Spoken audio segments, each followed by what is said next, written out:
My husband's dog tried to eat me out in my sleep. I think I'm starting to like it. I can't believe I managed to survive that night.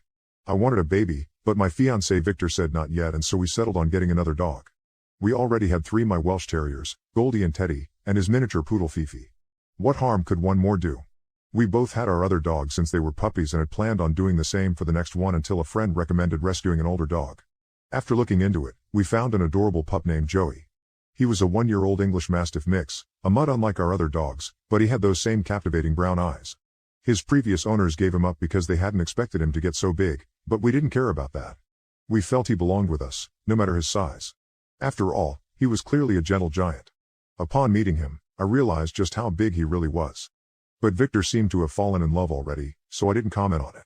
Joey was playful but chill, and I knew my reservations would leave in no time. I mean, how could I look into those big blue eyes and not love him? I thought to myself. Wait a second, blue. I could have sworn that his eyes were brown a moment ago. Strange. When we brought him home, Goldie and Teddy didn't take much notice whilst Fifi growled and hid behind the couch. Instead of getting aggressive, Joey simply looked up at me in confusion. I hoped that in time they would get along better. Not much changed in most aspects of our life.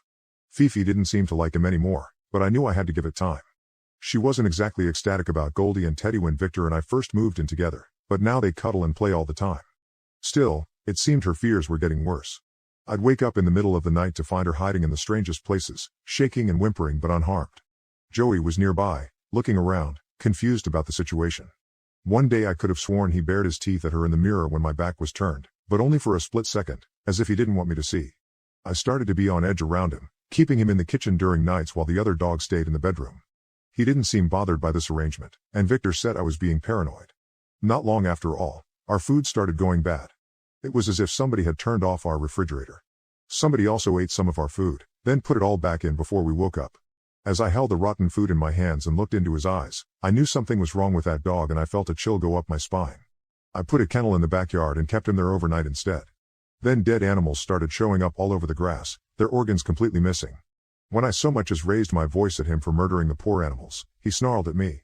He was showing more and more aggression, not just to me, but to our other 3 dogs, especially Fifi. When I mentioned to Victor I was worried Joey was going to hurt her, he got mad.